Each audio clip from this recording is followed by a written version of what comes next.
శ్రీ విజయ గణపతి నమః. శ్రీకాకుళం గణపతి క్షేత్రమైనటువంటి విజయ గణపతి ఆలయంలో స్వామివారి యొక్క నవరాత్రి మహోత్సవాలు ప్రారంభమయ్యాయి. ప్రాతకాలమే స్వామివారికి 5 గంటలకి సుప్రభాత సేవ, అలాగే 5:15కి మహానైవేద్యం మహాలడ్డు స్వామివారికి 14 కేజీల లడ్డు నైవేద్యం చేసాం. అలాగే భక్తులకి 6 గంటల నుంచి సర్వదర్శనం. ఈరోజు భక్తుల రద్దీ దృష్ట్యా పూజా కార్యక్రమాలు అన్ని ఆర్జిత సేవా కార్యక్రమాలన్నీ కూడా రద్దు చేయడం జరిగింది. కేవలం భక్తులు వచ్చి దర్శనం చేసుకొని ఎవరికి ఎటువంటి ఇబ్బంది లేకుండా కమిటీ వాళ్ళు ఏర్పాటు చేశారు. ఇకపోతే ఈరోజు శ్రీ విజయ గణపతి నవరాత్రి దీక్ష మాలాధారణ అనేటువంటి కార్యక్రమం ఉంది.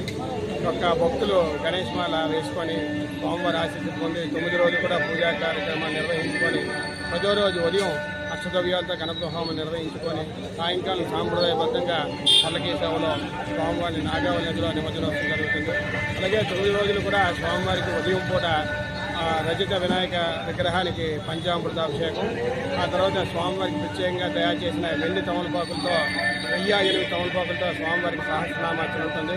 అలాగే సాయంకాలం భక్తులతో అష్టదమ్యులతో గణపతి హోమం నిర్వహిస్తాం. మధ్యలో వచ్చేటువంటి మంగళవారం స్వామివారికి క్షీరాభిషేకం ఉదయం 6 నుంచి 7:30 వరకు జరుగుతుంది. అయితే వినాయక చవితి రద్దీ దృష్ట్యా దాన్ని 11:30 వరకు కూడా పొడిగించడం జరిగింది. అయితే ఈ పాలు కూడా ఏమి కూడా వేస్ట్ అవ్వకుండా ఈ పాలన్నీ కూడా పట్టి స్థానికంగా ఉండేటటువంటి అనాథాశ్రమానికి ఇవ్వడం జరుగుతుంది. ఇకపోతే శుక్రవారం 13వ తేదీ స్వామివారికి అష్టోత్తర కలశాభిషేకం అని 108 మంది దంపతులతో స్వామివారికి అభిషేక కార్యక్రమం నిర్వహిస్తాం.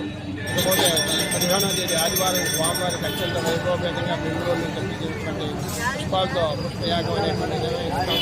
మరో సాయంకాలం పూర్ణవతో ఈ యొక్క నవరాత్రి కార్యక్రమాలు ముగిస్తాయి. మన్నాడు ఉదయం ఈ గణేశులకి అష్టదేవత గణపతి హోమం చేసి పలకీలోని స్వామివారిని ఊరేగించి నాగావళి నదిలో నిమజ్జనోత్సవంతో ఈ యొక్క నవరాత్రి కార్యక్రమం సంపూర్ణమవుతాయి.